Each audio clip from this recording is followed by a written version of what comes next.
Well, good morning, good evening, good night, good grief. Whenever you're watching, whenever you're listening, my name is Willie Lawson of Morning Report and fightbackmedia.com, fightbackmedia.com, fightbackmedia.com, and Fightback Media TV. Last week was fantastic. I had my friend Melanie Collette of Money Talk with Melanie, talking about the effect of gasoline prices on normal families and budgets. And I thought, you know what, that was really good, but it skimmed the surface. I need to find somebody who knew a little more background. So we may get in the weeds a little bit. Take notes, rewind the video if you have to get the point out. But my friend Kevin Batts of Red River TV has so kindly decided to join us here this evening. And we're doing this at 2 a.m. Okay, well, it's not 2 a.m, but it's late. Both of us have finished our regular work day. So we thought it was important enough that you have the kind of information that you need, not necessarily from some politician, but from somebody who knows a lot about the industry and has spent years in the industry. So I asked Kevin, and Kevin said, yeah, okay, why not? Kevin, thank you ever so much for spending some time with us here on Fightback Media TV. Thank you ever so much again. And I know you've got a family that couldn't wait to see you, and because you've been gone all day and you decided to spend time with the old graybeard. I appreciate it. How have you been? I've been fantastic. I think I come on here like once every like 8 months or something like Which that. which is ridiculously too long. Yeah, pretty too long. That's pretty much too long. It's Yeah, too long. very much too long. Yeah. Well, we're still doing the Red River TV thing, project46.com, Very and good. that's our website. And right now we're doing a documentary, and I also am producing 3 other shows right now. Wow. So I pretty much run all over the state, shooting interviews and doing different projects. And our love, of course, is the documentary that we're going to be putting out in the next 2 months. We're actually going to Denver this weekend to start shooting our next documentary, which is going to be a real doozy. I'll have to come Wow. on and do some promotional stuff for it when it comes out, Yes, you because it's do. going to knock your socks off. The stuff that we're uncovering. Can't wait. Cannot So wait. what I wanted to go into today is that basically I'm not an expert. I've been in the oil and gas business, working in oil and gas for probably almost 10 years. So I've got to see behind the curtain on a lot of things. I've worked in the field, as they say, like out where the actual oil field is. And right now I'm working in the office. So I kind of get to see behind the curtain of the things that go on, but I'm by no means an expert. This is a very complex industry like all other industries, but I do get a lot of the information that I will cite from reading, and you won't get any information off of watching TV, no matter who you watch. You could watch Fox News all day. You're not going to learn anything. You have to read the news. That's the only way you're going to retain anything. So anyway, so without further ado, I guess I'll just go into it. You got anything No, please you want do. to go? I'm sure you've got bullet points. You're prepared because that's how you do. And y'all know that's not how I do it also. Fortunately for you today, please tell us what your thoughts are on what's been happening. So let's start with the first thing. The first thing that people all over the place I see get wrong, and it's just incredible how many people get this main thing wrong, and it feeds a lot of different narratives. The price of oil. The price of oil is set by the global market. What does that mean? That means there are analysts and there are a lot of other people in China, there are people in Ireland, there are people looking at all these different data points. It's almost like the stock market. There are things happening all over the world when the price of oil is just ebbing and flowing like it normally does. Sometimes it goes up without rhyme or reason from what you can see, but what you don't see is maybe there was a facility that was down. There was a facility in Houston just last weekend that was down. That it was a piece of refinery equipment down in Houston, and this refinery equipment being down cost the regional supply of oil, I think, like 90,000 barrels a day. So little things like this that you don't hear about and that aren't in the newspaper, that really isn't big news. Or maybe a pipeline has to get shut down in Mexico for maintenance because some people were trying to drill into it to steal oil. That kind of thing like that could tie up, a few 100,000 barrels a day in production. So there's a lot of little things that go on, or there could be a pipeline explosion here in Oklahoma. We just had a few months ago that tied up the price of natural gas just in that little region. It probably made price spike in this little area. So prices are set at the global level and they're set at the regional level. So how that affects at the regional level is that you have refineries on the East Coast, you have refineries on the West Coast, you have different areas have different refineries, and that's where all these pipelines feed into all these different refineries. So you won't necessarily, that's why you see a lot of the prices in California don't match the price across the country, because of a lot of the regulations and things they have going on in California and where they get their oil from is setting that price. So, and you also, that's how you have little pockets where, like, for example, Colorado, they used to produce a lot of gas, and the specific kind of gas that they made so much in that little area that it collapsed the price in that region and they couldn't get the gas out. So it pretty much collapsed to the point where it made the whole industry crash. So that's why they stopped. One of the main reasons why they stopped drilling in that area. But just to stress the point that the global market sets the price. A lot of different factors set the price. It's not some person, it's not some company, it's all of it together. We are a global economy, as they like to say, and oil plays a lot of roles in that. And so let's move on to my next bullet point. Okay, why certain segment of American oil companies? Okay, so this is why it's difficult when you say, okay, well, why, when America was drilling so much, why were they exporting some of it? Well, because a lot of the oil, there's different blends of oil. So in America, we create what's called light sweet crude. And there are thousands of different things that come out of that light sweet crude, a lot of different petrochemicals, and only a small percentage of that is actually gasoline. I think it's like high grade and jet fuel or something like that. I don't even think you can make diesel out of the light sweet crude that we have here in America.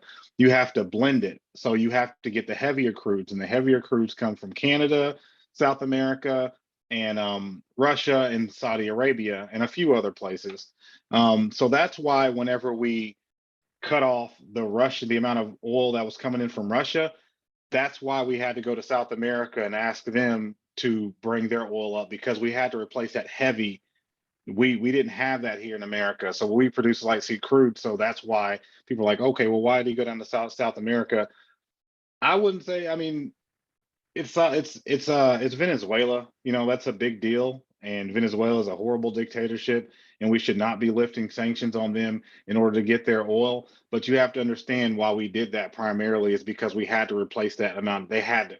Well, the Biden administration felt like they had to do it, when really, if the global market was a free market, the people would just start buying shiploads of heavy crude from somewhere else, and that pull on the market would make someone produce it somewhere and bring it over to here at a market rate.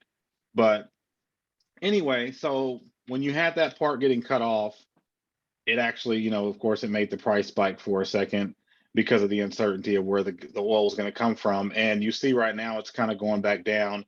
And a lot of that has to do with the things going on with Ukraine. I think let's take a step back for a second. So when you see a lot of things happen, and when with the war and everything going on with Ukraine and everything like that, when you see the prices moving around and you see global leaders saying all these different things, and you really don't know what's true because there's a lot of disinformation going on out there. Social media companies are blocking a lot of things. What you need to have your eye on, though, whenever you're seeing positive things, is you need to look at the market. What does the market think? Because these guys actually bet their money on what is actually about to happen and what is really happening. So what you saw today was you saw the price started dropping dramatically. I think it actually went below $100 today. And that had a lot to do with the fact that the market thinks that maybe they've reached a deal with Russia to give them an off ramp to get out of this stupid mess that they've got themselves into by invading Ukraine.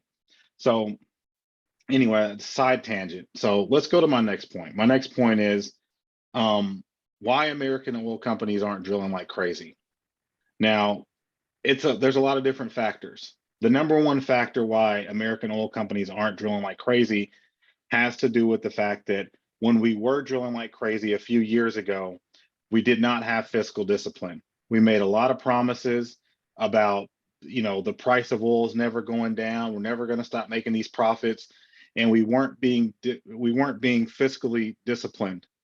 And a lot of capital flooded into the oil and gas industry in America in the oil patch. And all that capital, I think we burned close to $1 trillion in capital, and it was lost from Wall Street and all the major banks. So after that, a lot of companies went out of business, as it should in the free market. But also, a lot of these companies, like the company I work for, made promises to Wall Street and said, look, if you can give us access to capital again at fair rates, we're going to prove to you that we can be fiscally disciplined. So a lot of these companies that are in this, that they're like, we're exploration companies. That's what we're classified as. So I consider us more like medium-sized companies. So the medium-sized oil companies, that excludes Exxon, that excludes ConocoPhillips, and the majors, the big companies. And then the mom and pop companies at the bottom, these are like real small regional oil companies that aren't on the stock market. So the ones in the middle, American oil companies that are medium sized, that are on the wall, that are on, they're on Wall Street, that have, publicly traded names. We've all taken a vow of being fiscally disciplined. And so what does that mean for oil and gas in America? What that means is that we are not going to be drilling like crazy when the price of oil goes up. That means that any profits that we make, we are going to give those profits back by way of dividends back to Wall Street. So when you have that going on, we are going to maintain this is what all the CEOs are saying right now. And if you hear what they're saying, it's not political what they're saying. They're not shoving it to Biden or anything. This is what they were saying under Trump. We're going to say fiscally disciplined. Our company had I think it's we were going to spend a year on growth and expenses were like $1 billion, or was it a billion? Let's just I don't remember exactly how much it was. Let's just say it was 100 billion. So every year we're going to spend $100 billion on all our expenses. That means drilling new wells. It means hiring people, paying for salaries, and all these other things. We're only going to keep it in $100 billion. When the price of oil goes up, usually what companies do is they take on a lot of debt because they need capital so they can fund all the scaling up of operations. But we're not going to do that this time because we're being fiscally disciplined. So we're actually going to tread water. So year over year, we would do 20%, 30% growth in production, in oil production. And that was the numbers that we go to Wall Street with, and they would give us more money because they see our valuation. Well, now because we're being fiscally disciplined, year over year might turn to 5% or 2% or 1%. And we'll keep that budget at $100 billion. So all these companies like us that produce the predominantly the majority, we're the majority oil producers in America. We're all trying to maintain that certain production, mainly because of our lack of fiscal discipline during the last run up when the price got up over $100 and we went crazy and we pretty much burned a lot of bridges in Wall Street. Now, there's a lot of consternation about that in the oil and gas sector because essentially what we're doing is giving our money to Wall Street, and what Wall Street is doing with it is they're funding liberal Democrats and they're funding green movement, green energy companies, and all these different things that are going to put us out of business. So we're almost paying for our own demise. My personal opinion on it is that, oh, excuse me, my personal opinion on that strategy is that I think if as a business, if you're not looking to grow, then you're going to die. There is no, if you want to be a utility, that's fine, but you can't be a utility if you don't have a monopoly. I'm sure everyone's familiar with, their cable company in their area. They might have only one cable company because that's a utility. There's only like one. Same thing with the gas company, the water company, and all that. Oil companies essentially try to turn their whole profit model into utilities because they think that's what Wall Street wants. And to an extent, yeah, that is what Wall Street wants right now from oil and gas companies like us. But we weren't designed to be that way. We were designed to rip and run when the price of oil goes up, and we are the relief valve of the world. And when I say that is American oil companies, the relief valve of the world. So when the price goes up a certain amount, we can scale up and produce that much more to drive the price back down. So we were always there. And when it works right, it's ebbing and flowing. And we like the price to be around. We don't want high oil prices. We don't like seeing $90 barrel oil because that creates destruction. It creates destruction in the economy. It makes people broke, more broke. It hurts the economy. It creates a lot of price distortions. It creates bubbles. Higher prices are not good for oil companies. We want to see 40, $50 a barrel. We can make money, I think, all the way down to certain companies like ours. We can make money down to like $25 a barrel. But Well, we really wanted to let it sit for a good even kill where you're not getting too many because you get distortions on the down slope too. If you get too low, you get some distortions. You really need to be around like 40 to 50 in America. So let's say 40 to 60. Let's say that. So you want to ebb and flow between 40 and 60. And as the price goes up, we'll drill a little bit more to make the price go back down. And then we won't drill as much when the price goes back down because it's not as profitable. So that's kind of how we see it and how we like to grow. Now, on top of that, what's also depressing capital coming into oil and gas are what's called ESG, and that's environmental social governance. Now, what that is, if you're familiar with the social credit score, if you know what that is in yes. China, this is a lot like that. The ESG, every company has an ESG score, and that's how it works. And how ESG scores work is they look at a company like mine, they say, well, you have a diversity and inclusion section in your company, that's 10 points. You have this woke class, this woke person that you brought in that's going to have these classes, it's going to tell white people that they're horrible. That's a bigger score. So people think that that Coca-Cola and all these other companies are doing these woke things because they are woke. Actually, not. The boardrooms are, these are very conservative. By nature, businessmen tend to be more conservative. So what you have when you see this ESG score, you got to get access to capital. If your ESG score is an 80, and then your other company, doesn't matter if it's an oil company, no matter what company it is, say you and the guy down the street both sell lawnmowers. His ESG score is 60, the other guy's ESG score is 80. That's going to go on your stock market ticker. When someone looks at your company, they're going to say, okay, what's this? What's their score with, what's their CapEx? What's their profit margin? What's this? What's their year over year? How much did they make?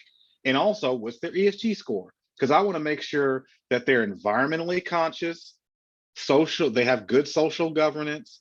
So these are things this is like a woke policy that's infiltrated Wall Street. And so, in order for you to get capital, because the lifeblood of any business is capital, if you're going to have a small business, you guys can eat small business right now. They got a line of credit down at the bank to meet payroll and to meet the invoices. They got accounts receivable. If you own a business or you're working at a big company, you know about accounts receivable. You have all these different inflows coming in, but money hasn't hit yet. It takes 30 days. So you got to get that capital from the bank to make up for that, or a line of credit. These are things that keep the economy moving, capital.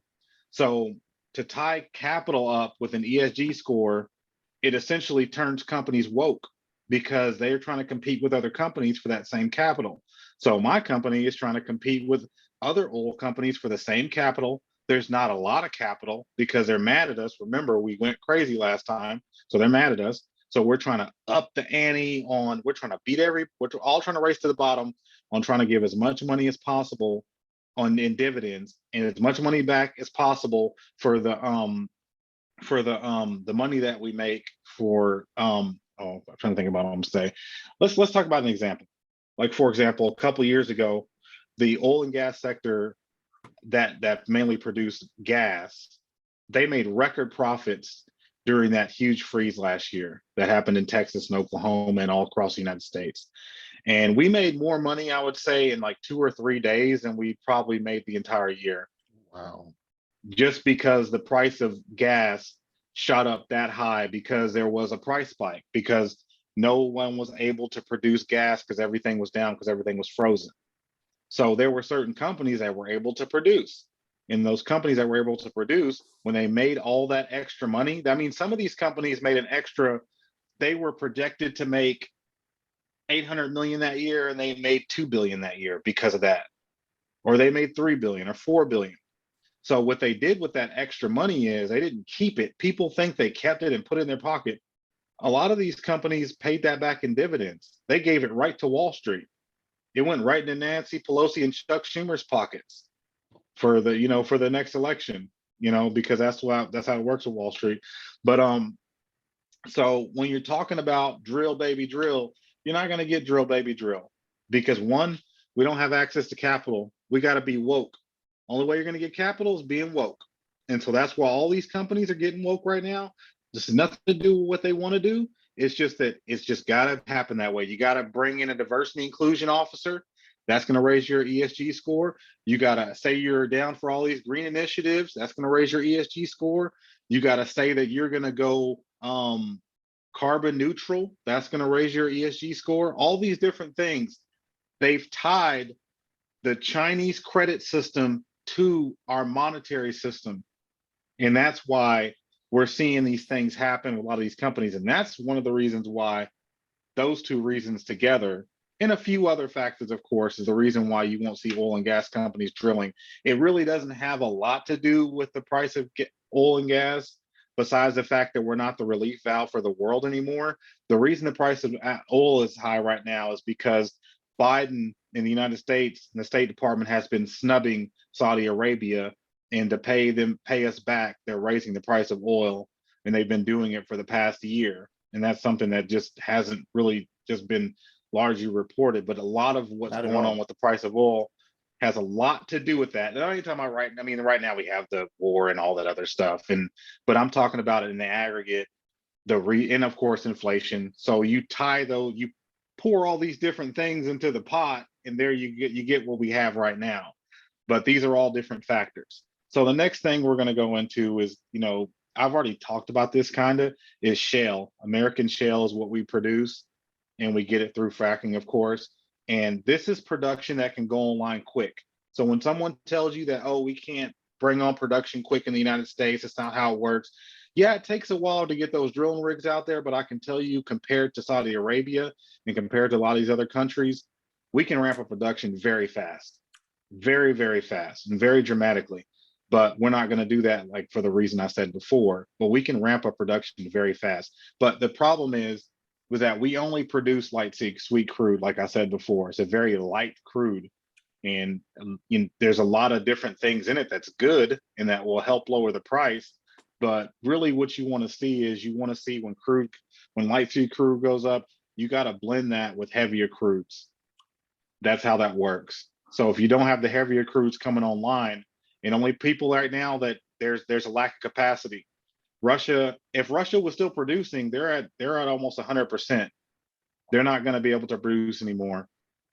So the only places that can really ramp up, that are really throttling back their wells, is Saudi Arabia and Venezuela. Venezuela isn't throttling the wells; they're under sanctions. But if they weren't under sanctions, they could scale up really quick. So these are just some things to consider. So as far as Russia is concerned, I won't go too much into the geopolitical things about that. But the main thing I will say is that you're looking at two sides that neither side is good. You got Zelensky here. He was in the Pentagon. He was in the Panama Papers. He's very well funded by a billionaire, Ukrainian billionaire funded him. He's the same guy that owns Burisma. He's the same guy that paid Hunter Biden $50,000 a month. And he's the same guy that owned the production company that had 1+1 Media. That's the same company that Zelensky's show was aired on. He's the same billionaire that started the political party that was named after that show that Zelensky was on when he decided to run for office and fund his campaign. And the same thing with Vladimir Putin. These are some bad hombres. And this has been the piggy bank of the West. And it has been a proxy war that has been a silent proxy war for a long time in that area, with a lot of different things going on, a lot of money getting washed and a lot of hands getting, spread out with money on top of it. So it's a proxy war that turned hot. That's what this is. So there aren't any good sides in this. But as far as Russian oil is concerned, Russian oil will find a home, just like Iranian oil finds a home today. They'll find a way to trade it. If they have to do it through using China as China-backed currencies, they will get it out. Just like when Iran never stopped producing oil.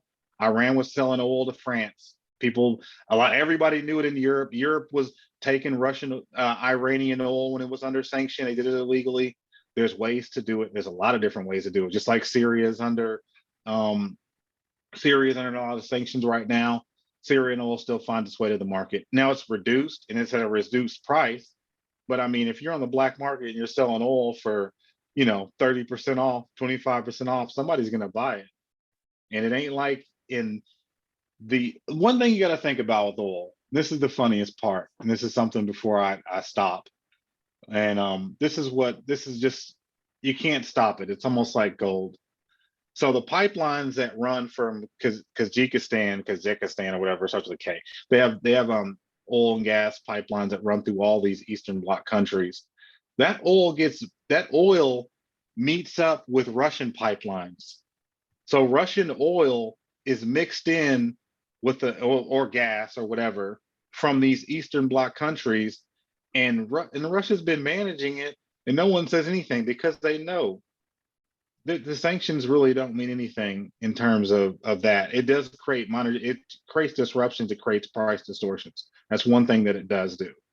And Russia isn't doing a good thing invading Ukraine, but I will say this, like I said before, we have bioweapons labs all over that country. That's been confirmed by Victoria Nuland at the State Department. They overthrew that country government and installed the current president that's in there right now. Our State Department did that. So there are no good sides in this.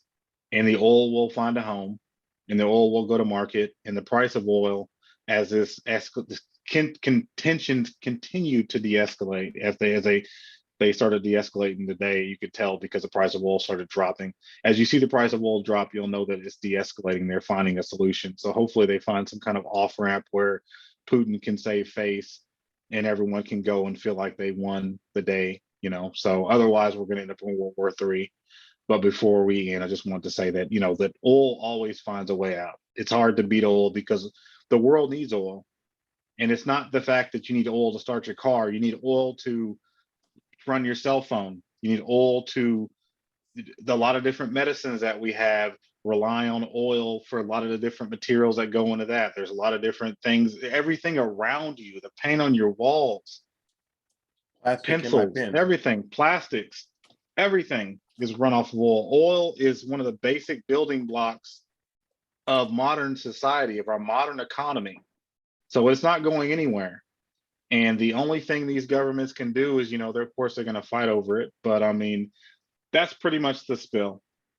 That's a lot, and that's a lot, and that's a lot to unpack. But but some of the things that stuck out, Kevin, was that with this ESG score, because that's the one I took notes on. I thought, how is it that oil companies can pay for their own demise? Oh, absolutely, they are. By funding these green initiatives. Oh yeah, we bring these left-wing groups into our company, and I wouldn't say groups, but I would say we bring these left-wing ideas. And there's a famous, I don't know if it's called an idiom, I don't know what you would call it, but anything that isn't overtly conservative will become liberal. So what's happening with this ESG score, it's infecting all these companies with liberalism. So we have a group in our company. We started a women's group a few years ago because of ESG. So we have a group of women that meet for the sole purpose of just being women. We never had that in the oil and gas industry. And now we have a group where it's Black people that meet, and it's all the Black people in the company meet. And they tried to invite me a bunch of times, and I said, I'm not joining that group. That's racist. So they meet and they discuss Black things, and they bring in all these different Black initiatives, and all the company CEO, he goes and speaks at it, and it's the greatest thing ever. And they take a lot of pictures. And oh yeah, and they had literature Kente cloth. that they had literature that said that if you're white, you just need to sit and listen. You just need to just be quiet and just listen. So these are the things that are permeating through our industries, and mainly because a lot of it has to do with the ESG scores, and they tied money to a capital. That is probably, of all the things you mentioned, other than World War III, the most disturbing thing that you mentioned. Frankly, it really is, because it's something that I don't think a lot of people know about. I think that we learned about the Chinese social scores, Credit score, yeah, and we thought, well, that seems stupid. I wonder how I wonder how that's working out. But I don't think people know that that's actually happening. Why? Because I wondered, why does a company based in Atlanta, Georgia, that's been around forever, suddenly decide to go super California woke? Which company are you talking about? I'm talking about Coca-Cola. Oh yeah, that's what they're doing. They have to, these diversity inclusion people that, okay, I can tell you right now, the person that was running, one of the people, not I didn't say the person, one of the people that was running their diversity departments and stuff on their board, they went to an oil company in Texas to be on their board. They now have them on their board. So that same person with that same left-wing energy, these people are infiltrating. They've already said they might not be able to get us. They might not be able to get us on the battlefield of ideas, but they'll sure go underground. They'll get in these companies, and they have advanced degrees. They have Ivy League degrees. They don't know anything about anything. They don't know anything about the oil and gas industry. They don't know anything about how to make a Coke or even how to sell a Coke. They've infiltrated all these different industries, and that's how they get in, through the ESG score system. I am, we are, let me get out of the way. You see that back there? It says fight back. Fight back. Yes. How do we fight back? Other than raising our children and sending them to these Ivy League places, making sure that their brains aren't warped, and be able to compete by. You want me to tell you how to fight back? By infiltrating. Yes, please, because we need to. You want me to tell you how to fight back? We need to fight back. Okay. 4 things. First thing, get married. You got a girlfriend? Don't have a girlfriend. Get married. Have kids. Don't have one. Have 3, 4, 5 of them. If you're 20 years old, you need to get married. You need to have a bunch of kids. Get married. Be upright. Stay with your family. Don't cheat on your wife. Don't be a scumbag. Stay with your wife. Build a family. Build something. So you do those 3 things. And then the 4th thing is read your news. Pay attention to what you're doing and read your news. Don't watch the news on TV. Read it. And the 5th thing is praise God, get to know God, get a relationship with God. You do those things, those are the things that's going to fight back against these demons, because we're fighting against demons right now. These are evil, evil people, and they mean the destruction of this country, and they mean the destruction of this world and your family. And the only way to fight against them is men got to stand up. Men got to you've got to have intact families, so they will not be able to destroy us and divide us. They can't destroy a man and a woman if God done brought them together. You get 2 godly people together, ain't no demon's going to be able to destroy that. And you raise some kids in that home, in that environment, the enemy won't know what to do. And then you're informed because you're reading your news. Read 2 or 3 articles a day, and you're ready to fight the globalists. Well, that doesn't seem so hard. It's not hard. It doesn't seem, but people make that kind of stuff seem like it's impossible, especially people on the left. They make it seem like it's impossible, like it can't, like it just cannot be done by humans anymore. I didn't say be rich. I just said get to know God and raise a family and be upright. Be honest. Don't lie. Don't be out here having these. Don't sit around playing video games all day. Get your butt out there and go build something. Don't get caught up in these vices of this decadent world that we're living in right now. And don't get to thinking that some politician's going to come in and ride on a white horse and save you. Me and Willie been talking about this since the first day we met. Ain't no politician's going to come save us. You got to save yourself, because I've been. The Calvary is not coming. The Calvary's you. And we are, and I've been saying this since I started doing all this. We are the ones that we've been waiting for. Absolutely. You are the one that we've been waiting for. You look in the mirror every morning, you're the guy. You're Was the that you girl. say you're so free, you're foolish? Old people What your used to say all the grandmother used to time. say? They so free, they foolish. And Yeah, it's true. exactly. And it's true. Because if we make mistakes, if we live badly, for the most part, we don't starve to death. No. In other But places in the world, we're entering a time, yep, we're entering a time, just like other places in the world, where if you make a wrong move, you're getting snuffed out. And that's the way it's gonna be. So that you is ready for that? that is absolutely true. So what we have to look forward to is whatever happens, and you know what, and I heard you, and I heard you when you said that oil prices are set by the global market, and I understand that.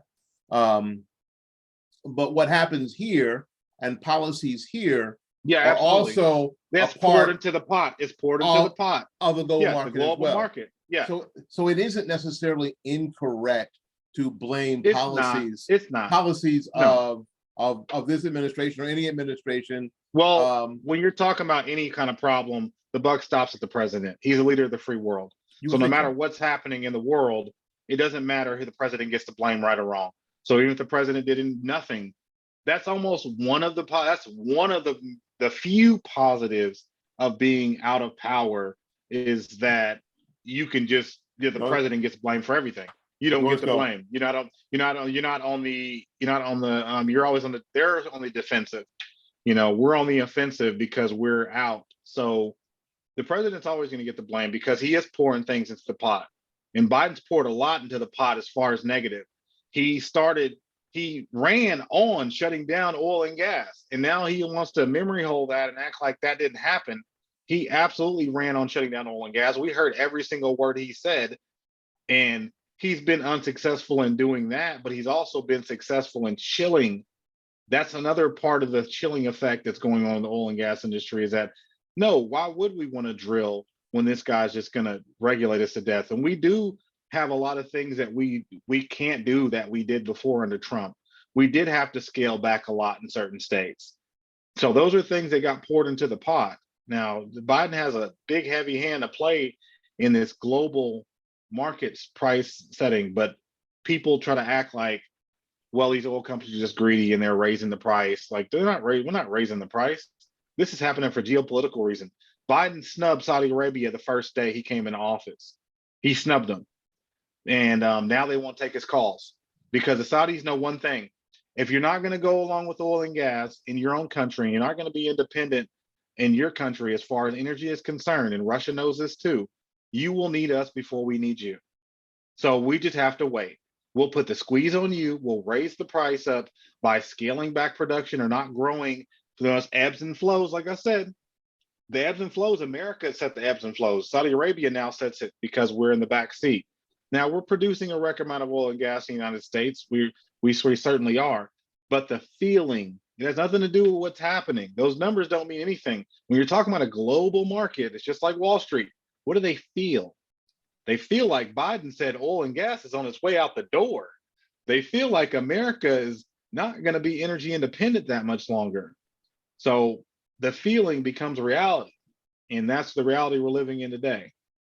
Yeah, you know what? And I think you're right. I think that Wall Street especially is about not necessarily what the reality is, but what the feeling is. It feels Yeah. like this is happening, and then and everybody wants to be on the front end of that in case something. I mean, it doesn't matter whether it's good or bad. Everybody wants to be on the front end of that, especially on Wall Street.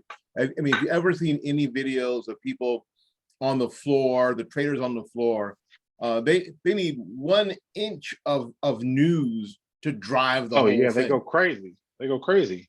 Yeah. Yeah. Because no one wants to be late to the party. No one wants to be late to the party getting out of something or getting into something. So I mean, in all honesty, it's rigged. Obviously, it's rigged. It's incredibly rigged. There's too much money at stake for it not to be rigged. But there is a sense of there is an element of spontaneity in there, that riggedness, because they can. The thing about the enemy is the enemy works the same in every mountain, and that's the financial mountain. But every other mountain, the enemy works the same no matter what. It's almost a universal truth. There's a few things that the enemy has to do. The enemy has to tell you what he's going to do before he does it. You look at, for example, you look at COVID-19, look at all the training exercises and all the different things they did beforehand, telling you that there's going to be a global pandemic and all these different things. I know we said we were going to talk about COVID, but Tried. the Wasn't enemy's me. always going to tell you Was this what guy he's right going here? to do. This guy right The here. I enemy ain't will do it. always tell you what he's going to do. It's almost like a universal basic truth. Also, because there's free will, we have a chance to react and we have to push back. So the act of pushing back, even if they're more powerful than us, the act of pushing back and not acquiescing, because a lot of things work off of, a lot of things happen in the spirit. Just like when they told you to bow for BLM or they told you to wear a mask. These are things that you're doing something in the spirit that's bowing to that thing. So putting that mask on, bowing to that thing. And I mean, I'm not saying universally, I'm saying like, and also kneeling for Black Lives Matter and things like that. You're submitting to something, getting an abortion. It's a sacrament to the gods they used to in biblical times. They sacrificed their children to these different gods. That's the same thing. That's a sacrament to Planned Parenthood. That's why they're proud of that. Or castrating children. They always have to go after children. These are all universal truth, because children, of course, they go after children because children are innocent, you know, and they're the few people, they're probably the only people living, you know, that still have some grace with God, because they don't understand, you know what I'm saying? They don't understand sin. Gotcha. So they're almost perfect. They're almost in a sense, yeah, they're innocent. So hurting the innocent, you know, that's a sacrament, and that's like the ultimate sacrament is, you know, that's why they sacrificed lambs. You know, it's almost like they're giving it to their God. So these are some of the basic truths of the people that we're facing. And I think that, you know, Hillary Clinton and all of them are literally like devil horns and all that stuff. No, this stuff is all in the spirit. These people, they are aligned with different things, and these people are aligned with evil, and evil has reigned over this world, and it's nothing new. You look at World War II, you look at the 70s, you look at the 50s, look at the 40s. There's always been a remnant. Remnant means like 30%, 20%. Not a lot of us. We are outnumbered. We're outgunned. We don't have the money, but we got God. The remnant standing up and saying, no more. That's what it is. Not bowing to that thing. We will not bow to that thing. You will not brainwash us. And the enemy's always going to try, but you have to look, you have to see, you have to have that discernment. You have to say, what's really going on here, God? And what do I need to move in the spirit to break this thing off of what's happening in the world or in our nation or in our region? And everyone doing their part to not bend the knee to that thing, and being upright, being married. Don't treat her like a side piece. Put a ring on that finger. Make an honest woman out of her. Love her. Be honest with her. Don't cheat on her. Be a man. Build a family. Have kids. And we'll defeat this. We'll defeat this whole thing fast.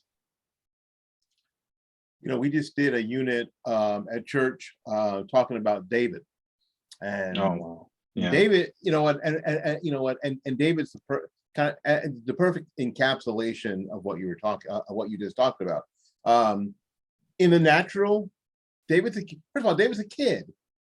Wasn't even a soldier. He was out there, you know, looking, you know, hanging with the sheep, talking to God every day, just chilling. Small, of stature, physically, out and just outgunned, absolutely outgunned. However, Goliath had told the army, you know this, you know the deal. Yeah. I don't have to tell you. Yeah. But had told the army and continued to tell them for 40 days and 40 nights about what he was going to do and who they were and how they were peons and I mean and they were nothing, and they all bought it. The thing is that no one says, they all bought it. They believe, they began to believe what Goliath had said about them. They always do. Everyone always believes the evil. I wouldn't say everyone. I say everyone. I don't mean everyone. I mean like 75%. I know what you're talking about. So everyone, majority of people, they always buy it. People say, man, why does it seem like these people, like first it was COVID, there was Black Lives Matter. Then they took that off, and now they're doing the COVID thing, and then they moved on to Ukraine, support Ukraine no matter what. If you don't, if you question anything, then you are, you are treasonous, and you need to go to jail. So these people, the majority will always go along with it. It's all through the Bible. Every story you look at, it was the majority going along with it, going along with the tyranny. They always will. So you have to realize that if you're watching this and you agree with what we're saying, you are in the remnant. And being in the remnant means it's a lonely road. It means your family ain't gonna be with you. And it means that you're gonna have a lot of days where you lose. We lose a lot. Read the Bible, you'll see. We lose a lot. But we ultimately win. But these things we have a choice. And everyone has a choice. And every single day you wake up, you have a choice whether you're going to be on the side of good that day, or whether you're going to be on the side of evil that day, whether you're going to build something or whether you're not going to build something, whether you're going to continue to be a liar, whether you continue to walk with Satan, whether you're going to continue to not open that Bible up and see what's going on inside of there and find your, where you belong in this world and what you're supposed to be doing. You need to find every day, if you're not doing what you're supposed to be doing, you need to be asking God, what am I supposed to be doing? Because you're supposed to be on one of those mountains fighting back. And I know Willie has been on this media mountain, and a long time he was on this media mountain by himself. I was doing this before. I was doing podcasts before podcasting was cool. This dude that interviewed everybody that you see on TV today, that's big time black conservative. Every black conservative in this sphere knows Willie Lawson. You don't believe me? I'm sorry. I'm telling you, I've been around. When I first came into conservatism, the first person I found was Willie Lawson. That's the first person you're probably gonna find, because he's the one who's been podcasting the longest. I've been out here. So it was a wilderness, right? Am I right? And you were, and you know what? And when you mentioned about being alone, I was absolutely alone. And you're right. Your family, other than my wife and my son, who are in my home, there wasn't a lot of support. So you did things by yourself a lot, and you went a different direction a lot, all the time. The people that were your friends before, just either they backed off. They just backed off. Well, he's doing that thing over there. almost like, well, maybe it's just a phase. Maybe it's just a phase. Man, you didn't have cool candidates and stuff. You didn't have like fun guys like Trump around. You had John McCain, Mitt Romney. You were having to go against Obama. That's tough, man. That was a tough cat right there, man. I started going against Obama. That's where we started. I can tell you this right now. God's honest truth, when Obama was getting elected, as Rush Limbaugh say, I better not say it. Never mind. Well, my wife called me. Well, my wife called me, and she's like, I'm onto this dude. This guy ain't no good. She called it from day one. This guy ain't no good. This guy's bad. Everybody's lining up behind him. This guy ain't no good. And those were tough days being a black conservative, being against Obama. But I can tell you this right now, we were against Obama from day one, me and my wife. And we knew we called him the first day, and we were absolutely right. Unfortunately, because he could have did a lot of good for this country. And you know what? It's funny you say that, because I was kind of hoping I was wrong, but I had seen that dude. I have seen him in other people locally. Oh, wow. You know what I'm saying? I had seen. Yeah, absolutely. I had seen the person who was the Superman, who was the slick, who basically could talk for 35 minutes, excite a crowd, say nothing. I'd seen that, and I saw this dude going, and all I could think of at every speech going, he's good. He's really good at that. He had that Ivy League cadence. He had that perfect cadence. No. That's some. No. He talked in sentence fragments, but it was a cadence that got people excited. And I thought, this dude is good. He is a fantastic politician. I always say, a fantastic politician. I know he's belly laughing at Biden right now. He's like, dude, what is your dumb mistake? Who runs on taking people's jobs away? That's probably universal as a politician. You don't run on negative things. You don't Like say you're it. literally, we're gonna get people fired from their job for not taking a shot. Like you don't run on people losing their job, bro. They're gonna blame you every time. They're going to blame you. That's going to work against you. And now and now they're running around like crazy, spouting stuff that is completely and totally false Oh wow. that everybody can see. You know, Yeah, absolutely. Joe Biden tweets the other day that that when he got in office, there was no plan to pass out the vaccine or Yeah. when Mm. when everyone knows already Yeah. that that's not true. He said it Absolutely before, not true. and a couple of days ago he tweeted who or whomever is tweeting for him Yeah. because I don't think Joe's up. Obviously, he's not tweeting. I don't, you know, I don't think he's got his jitterbug, and I don't think Yeah. he's doing that. I just don't. But whoever's doing that, they continue to push all these. I guess the term now is false narrative. We used to call them lies, uh, straight up lies, and they keep doing it, and they just keep doing it. Yeah. Joe shows up at the Democrat retreat, and basically tells them, "Oh, we got a record to be proud of." Huh? Nobody believes that. They don't believe it because they know it isn't true. Absolutely. Yeah. And that and you know and even people who supported, who's you know what who I know who are Democrats who hated Trump for some reason. They just hated they hated Trump because they were I told them because you were told to hate Trump. That's why Because you were told to hate Trump. Absolutely. Yeah. so and they're even sort of looking with an askance eye at Biden and Democrats at this point. So it makes sense. And I know their internal polling is telling Democrats that they are about to take the butt whipping of a lifetime in November. All their Yeah. all their These internal polls are, polling is telling them that. every poll I see is just historic. I haven't seen one that's, I don't think they're even able to register the amount of anger that is building right now. And yeah, he will get a slight bump from this Ukraine thing because that unites the country. Things like this, you know, right or wrong. I think his handling of it has been, I think he's been, I will say this one thing. To compliment Joe Biden is that one thing to compliment him on this whole thing is that he understands what real war and real sacrifice looks like as far as a country is concerned because he's old enough to be alive when a lot of things happened a long, long time ago. So he understands the threat of nuclear war. He understands escalation as far as nuclear war is concerned. And so he rightly chose not to do a no-fly zone because I know he understands what that means. Now, I was in the military too. So let's knock out some basic truths of this no-fly zone. A lot of people are putting out a lot of weird comments, you know, like the Lindsey Grahams of the world, the Mitt Romneys, the war hawks. They're not telling you the truth about no-fly zones. No-fly zone means now let's define the term no-fly zone. No-fly zone basically means you go over a region, and for example, a country like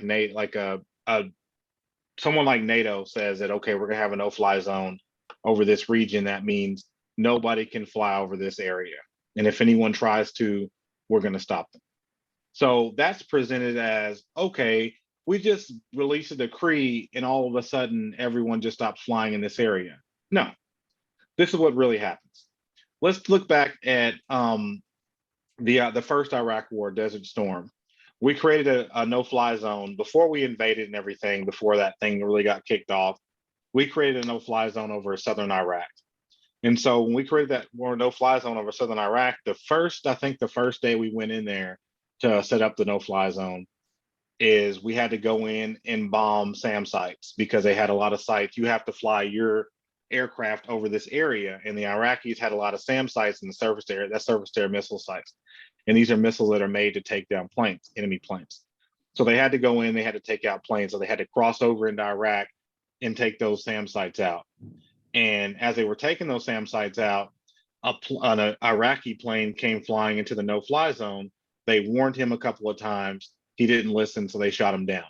Now, if you imagine this playing out over the state of the country of Ukraine, it'll go like this. Russia has more SAM sites than almost any country in the world, probably more than the United States. Now, a lot of them are old, some of them are new. He probably has a lot of his newer ones, very, very advanced SAM sites over the southern, over the Ukraine border, because that's where a lot of things are happening right now. So he probably has a lot of SAM sites stationed over that. And he also has SAM sites and other surface to air missile sites, anti-aircraft sites all around Ukraine.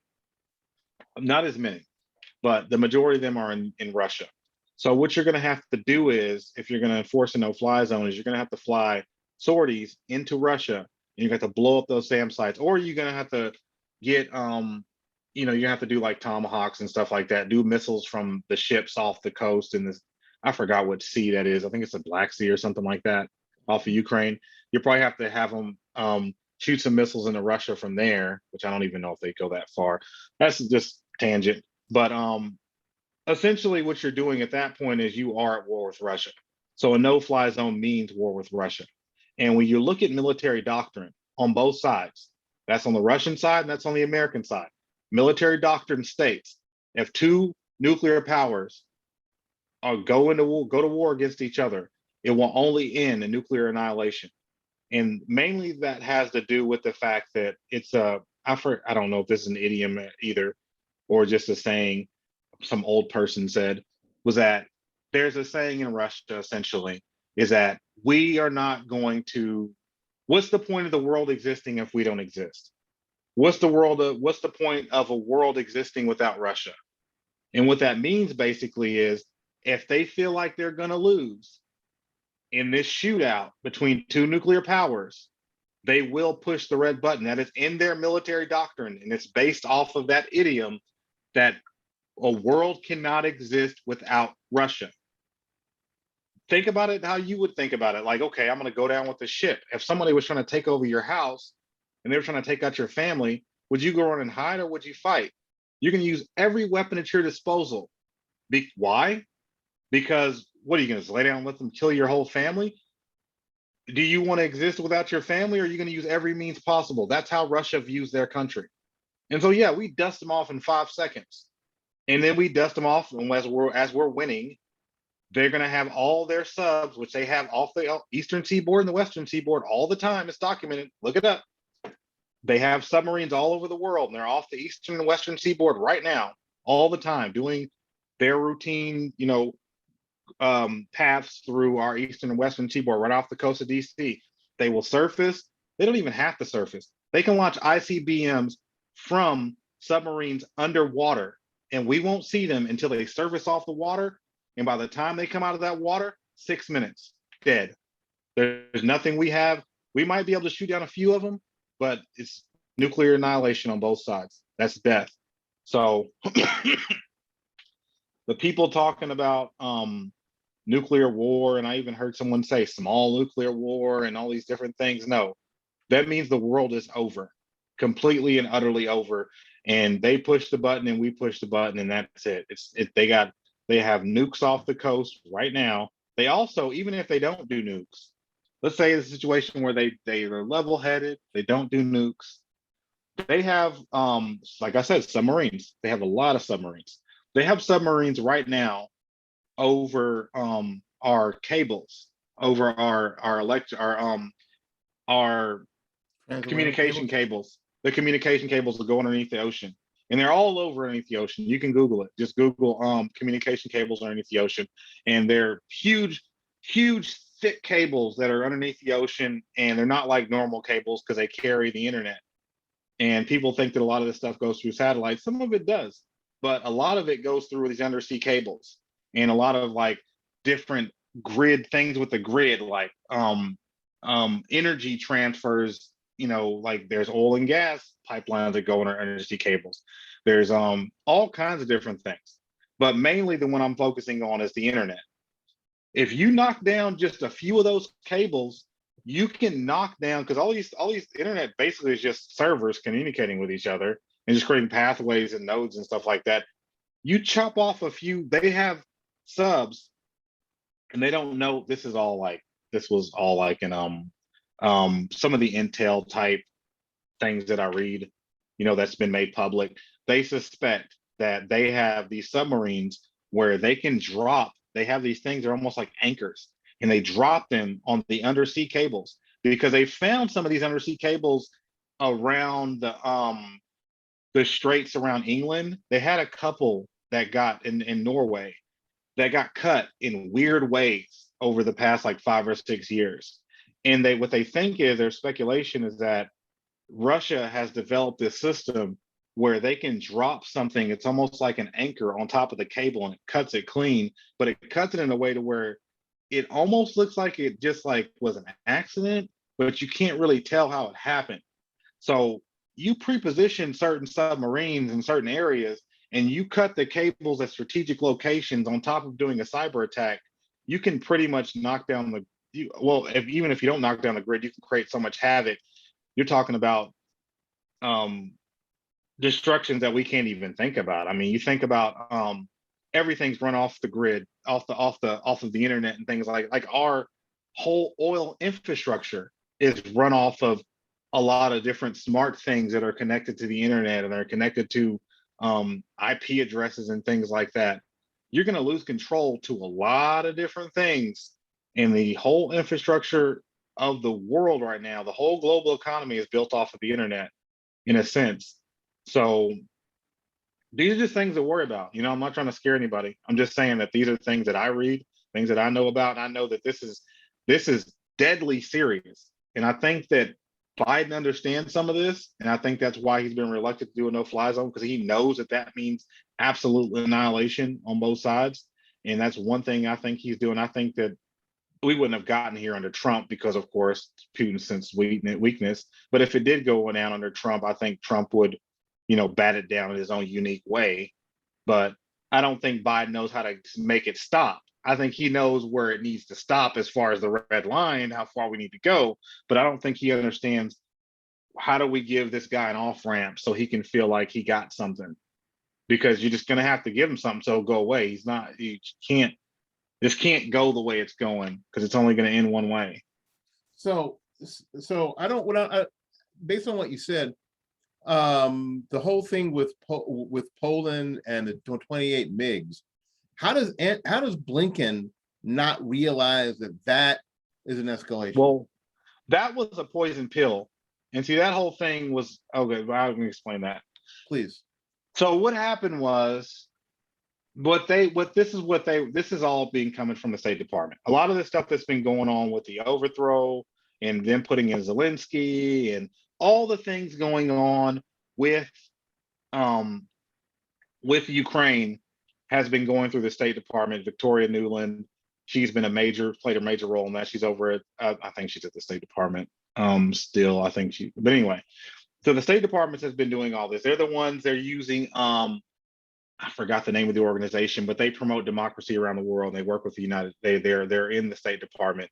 And I think it's like NIAD or something like that.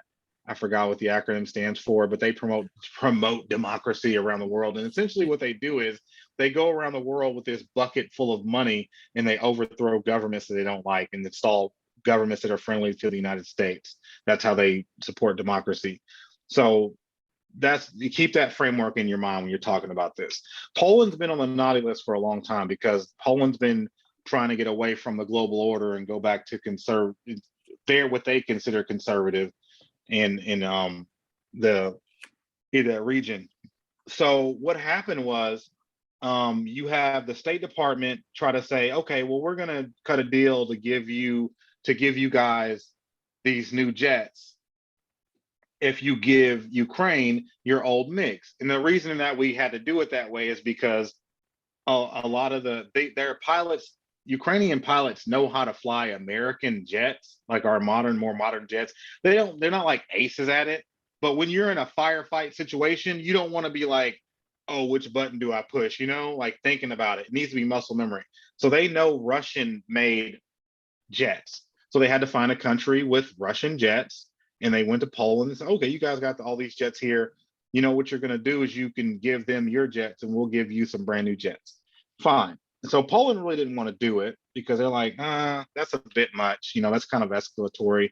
So what Poland decided it would do is that Poland said, okay, let's just give these let's give these jets, let's fly these jets to Ramstein in Germany, to the big American base. We got a big base in Germany. Mhm. So let's fly these jets over to Germany, drop them off, and then y'all can give them to Ukraine.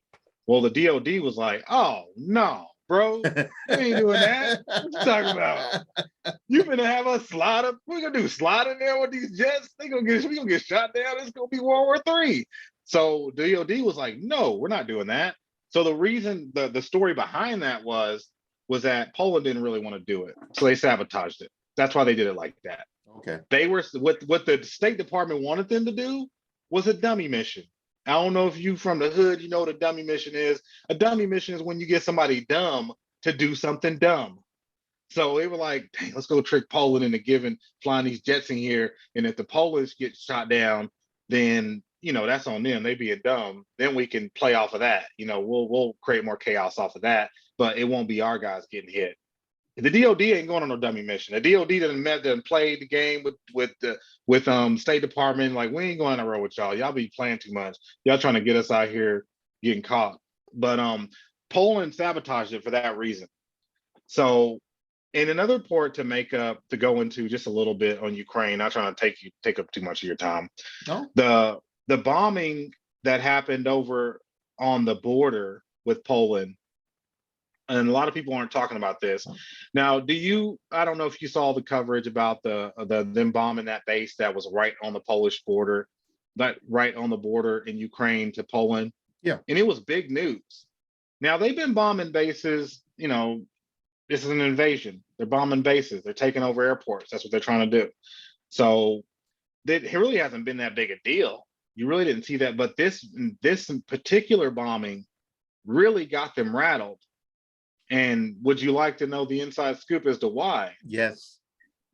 The reason why they got so agitated and so bent out of shape about this one is mainly because we more than likely have, well, let me be careful what I'm saying. There are no troops there there are no troops there. No one there is, American troops in Ukraine. But there are mercenaries and there are spooks. And one of the places that these people are filtering into Ukraine is through that air base. That base was a training base. That was a training base where just last year, I think American soldiers were there doing a training exercise. So that was a training base.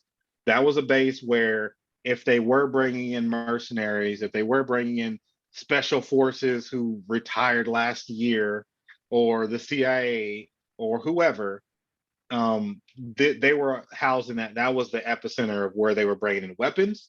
That was where they were bringing in them weapons from the West. They were bringing in mercenaries. They were bringing all these different groups to help fight against Russia. So what I think happened was when they hit that base, they hit it with I think it was like 20 or 30 missiles, and it was precise. They were very precise, and they hit every single target. I forgot how many people it killed. I think it's killed 180 people or something like that, or it killed a lot of people, injured a lot of people too. It was very, very damaging. And so what I think happened was there were a lot of people there. There were a lot of spooks there, CIA type guys, State Department people, just a lot of people that weren't supposed to be there. And so it's almost like, I like to relate things to the hood sometimes. It's almost like when you rob a drug dealer. So you're not supposed to be there. You're not supposed to have troops there. You're not supposed to have anybody American that's supposed to be there. Nobody from the West. It's supposed to be Ukrainians they're training. So you hit that spot and they secretly got all these spooks here that are speaking English. They can't say anything. They can be mad, but they can't say you killed a bunch of Americans, because Americans ain't supposed to be there. So they're just, all they can do is be mad. It rattled them. And so that, after you saw that bombing happen, you started seeing, them start really escalating that we need to have these talks. Because what I think was they were backfilling a lot of these people, a lot of these units that are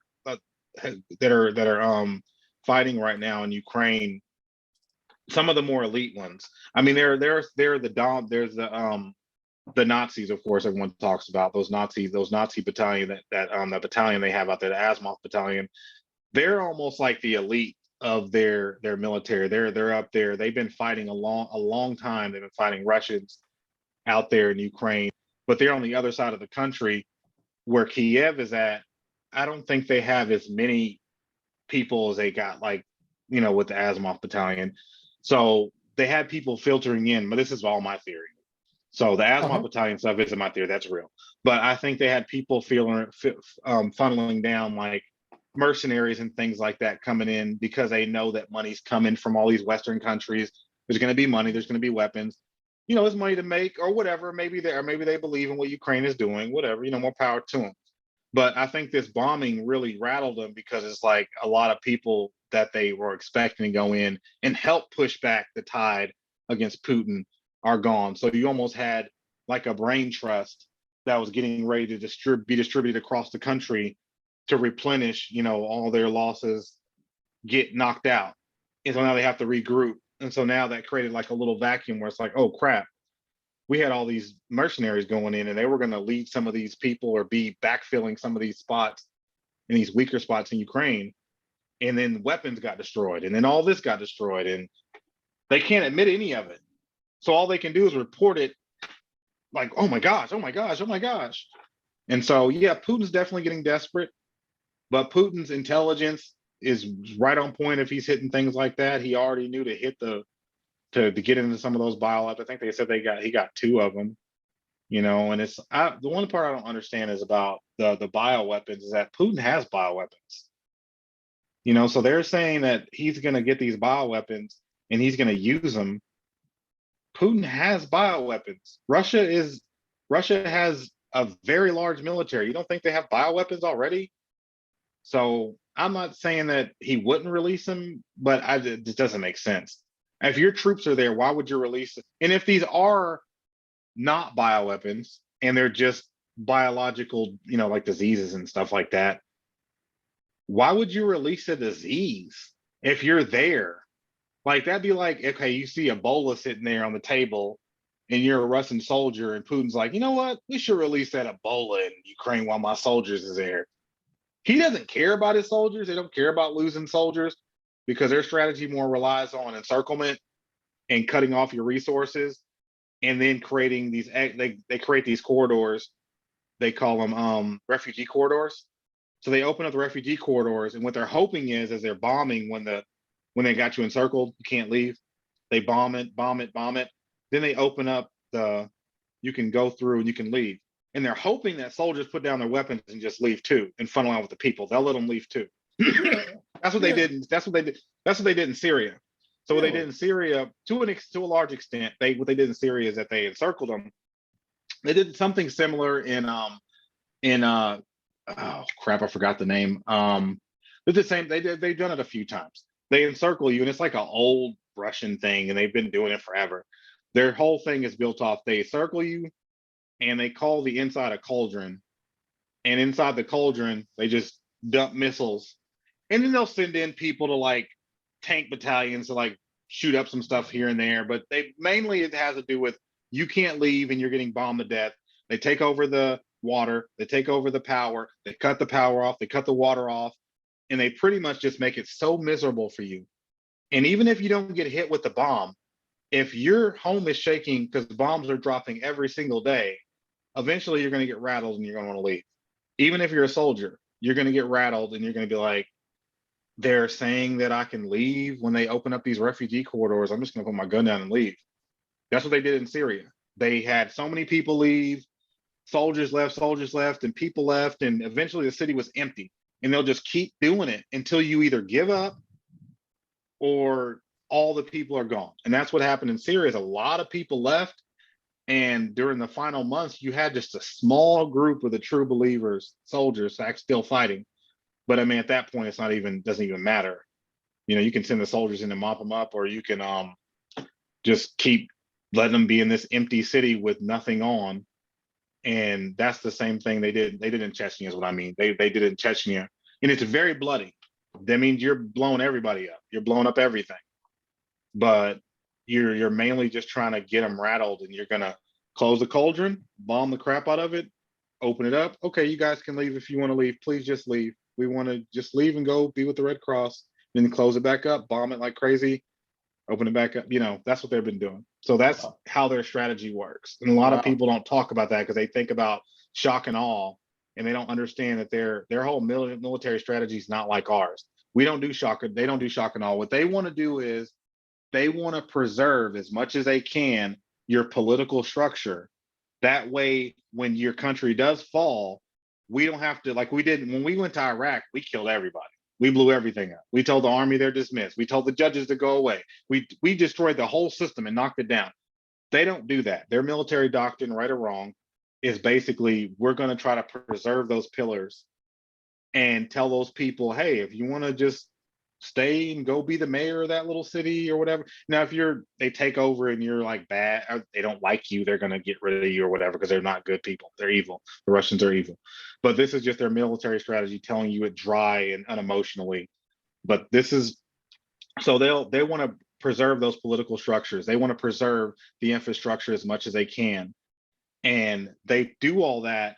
That way, when it's over, it's easier to already have the mayor still be the mayor. It's easier just to have the dog catcher to still be the dog catcher. And then you put a puppet at the top. You put puppets in little places here and there. And then that's pretty much it. So it's not like what we did in Iraq and Afghanistan, where we just leveled the whole thing. We leveled all political structures and everything, and we had to rebuild. And that's where you have a lot of chaos. They looked at us doing that and they're like, that's stupid. You're going to have a ton of chaos because there's no mayor anymore. There's no police chief. Keep all those things intact and tell those people, we won't mess with you. Just go do what you was doing before. Just don't mess with us. And once they knock your country over, if it works, which I don't know if you can say it worked in Syria. I guess it did. I mean, the president's still in charge and they still have a country somewhat. And same thing in Chechnya. They did something similar in Chechnya, but the Chechens was Muslims and they weren't playing. They was doing suicide attacks and all kind of stuff, but that's a different conversation. But that encirclement and keeping your structures intact is basically their military doctrine. It's not shock and awe. So when you see people on TV say, well, they haven't taken the country yet, or they haven't done this, or they haven't gone into here and they're stalling, they don't care about any of that. They don't care about using their soldiers as cannon fodder. They don't care about their soldiers dying. They don't care about losing weapons. To them, it's a numbers game. They have a equivalent to what Ukraine, not Ukraine getting backfield and having all these mercenaries coming in. Ukraine without all that. They have like way more soldiers than they have. They have way more planes. They have way more tanks. So there's no way that if they just keep going, it's going to keep going to the point where they're just going to have to give up. What they didn't count on was Zelensky fighting. They didn't count on that. They didn't count on him not giving up, and he didn't give up. And usually what they do is before they go in, they pay off a lot of people. They pay off a lot of politicians who like they think might be on the fence. So that's kind of how it works before they would have went in, which I don't think it was effective this time, because if it was, you would have saw a lot of people just like flip really fast or just like be soft. No, I don't want you to come in, but whatever, come on. You know, they'll pay off mayors. They'll pay off. Yeah, please don't do it. Yeah, they'll pay off regional leaders. They'll pay off military people. And when it goes into effect, everyone just kind of just lays you have certain segments of the economy and government and all these people lay down essentially and let it happen.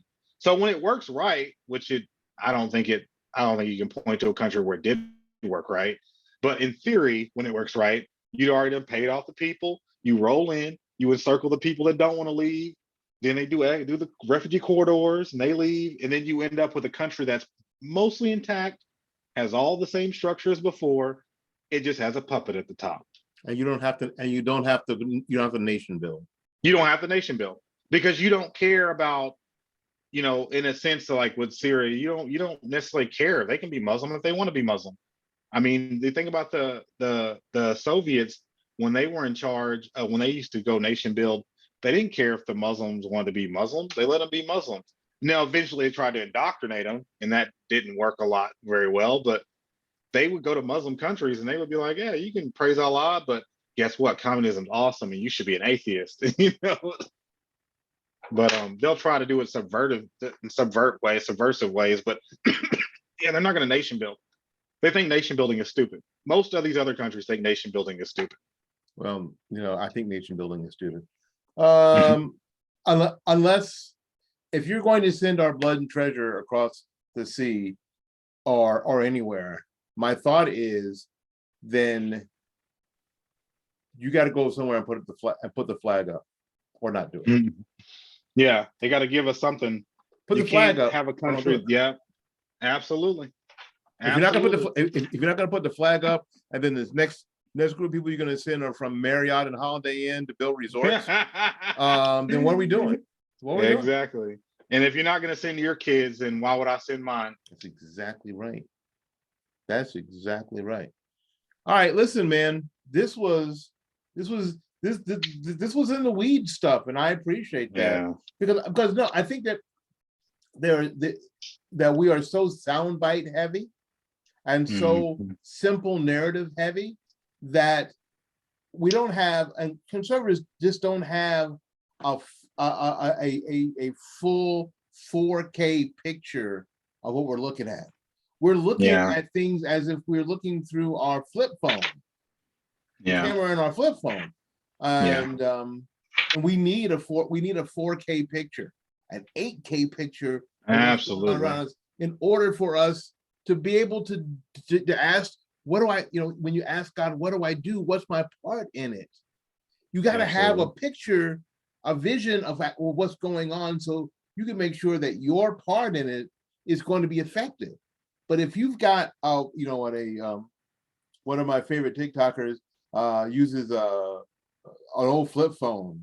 He's if that's how you're seeing the world through your little flip phone, your little Motorola flip phone, you're not getting a clear picture. And I think that sometimes we've got to take people into the classroom, so to speak, and give them a full picture of what's going on. So they aren't just going from TV sound bites, they're not going from political speeches. Absolutely. Yeah. What's really Which happening? mean nothing. Which mean nothing. And from Nothing. people who have an agenda, these people have it. They all have an agenda. Everyone has Yeah. their side, and everyone has their agenda. Little Marco Rubio is a good soldier for the deep state. He was put out there last week to have Victoria Newland frame the idea that if they do have a biological attack, that it came from Russia. He's the one that started that narrative. He's a good soldier.